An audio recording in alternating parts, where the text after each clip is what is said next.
So it's super rad these days for me is that finally, I've been doing comedy for about 15 years, so to have like a, a steady gig. I didn't hate my father. Me to be able, you know, to make a living doing comedy, and to me that's success, and I appreciate it. But I've had to have all sorts of weird kind of jobs and different things like over the years, right? At one point, I was a chocolate fountain operator. Like, that doesn't even sound like a human job, like you know what I mean? But I did. I worked for the Divalicious Chocolate Cafe, and I was a chocolate fountain operator. You know, those chocolate fountains at weddings and bar mitzvahs, the flowing chocolate things, right? You know, like so it's that. I mean, that chocolate's not gonna fucking serve itself. You know what I mean? You need a guy with a degree from the University of Michigan to fucking serve that shit up proper. And here's the thing, like I get it, you're trying to enjoy your evening, but if I'm providing, you can't. Don't be an asshole to me, all right? People were mean to me because we get all these fancy places that I would go to, and it's like, you know, if I say hi to you, don't not say hi back, all right? You're not the Queen of England, dude, all right? You're about to partake in a socially acceptable human trough, essentially, you know? You can acknowledge my fucking existence. And then other people were just like mean, but also idiots about it. They'd be like, how do you do this? Oh, I'm sorry, are we bumming you out with this fucking dessert situation we've provided for you? I'm packed up. How do you fucking do it? Grab a stick, fucking marshmallow, stick it in there, you fucking moron. How do you think you do it? You put your mouth in there, put your face in the fountain, cover your face in chocolate, yeah, shove some strawberries and marshmallows in there, then take one of the sticks, break it in half, poke out your fucking eyeballs. Poke them the fuck out. That's how you use the fucking chocolate fountain. You think I want to fucking be here? I'm a fucking comedian! Ridiculous job. And one time, for real, because I would get sent to holiday parties and I wouldn't know what the party was until I got there. I swear to God, one time they sent me in there, Hard Rock Cafe, Times Square, New York. What party is it? Fox News Christmas party. Yeah. In there.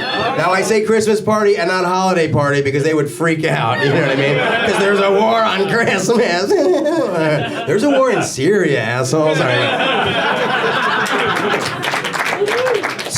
So I go in there, and this was fucked up because this was sometime, I think it was 2006 or something like that. So it was the first time that their ratings for this cable news shenanigans like that they hit #1 in terms of viewership, right? But I found out later that it was actually a technicality. They were like #1 in the category of white men over 55 years old. No shit, you know? But they were just claiming #1 status. And here's what I saw in there with my own eyes, which was crazy. There was like a big sort of screen and projected onto it were all of these quotes, right? But all of the quotes were from Fox News detractors saying like, oh, Fox is never gonna make it. No one wants to see a conservative news outlet.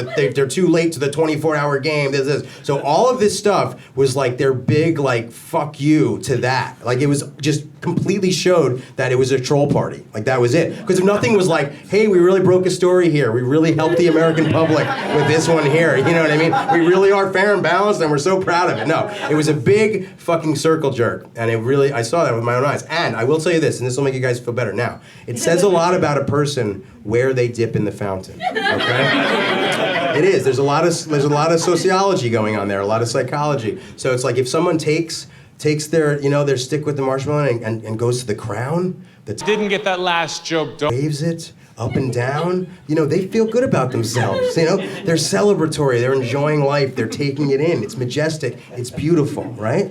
Other folks go right into the middle, very egalitarian, you know, huh? The sort of thing where it's like, okay, they're into more of a kind of collectivist. They're very concerned with income inequality, you know?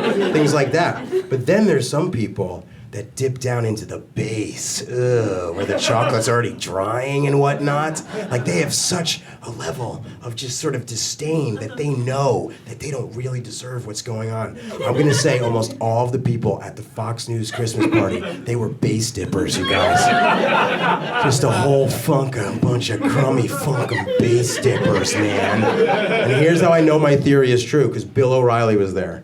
For real. And Bill O'Reilly walked right up to me, walked up to my chocolate fountain of love and joy and togetherness. And he looked at me, and he looked at that fountain, and he turned around and he walked the fuck away, man. He did not dip! He did not dip! That's how much this man hates himself. He understands how much he's hurting society and hurting the world, that he knows he does not deserve to partake in that. And now everybody knows it.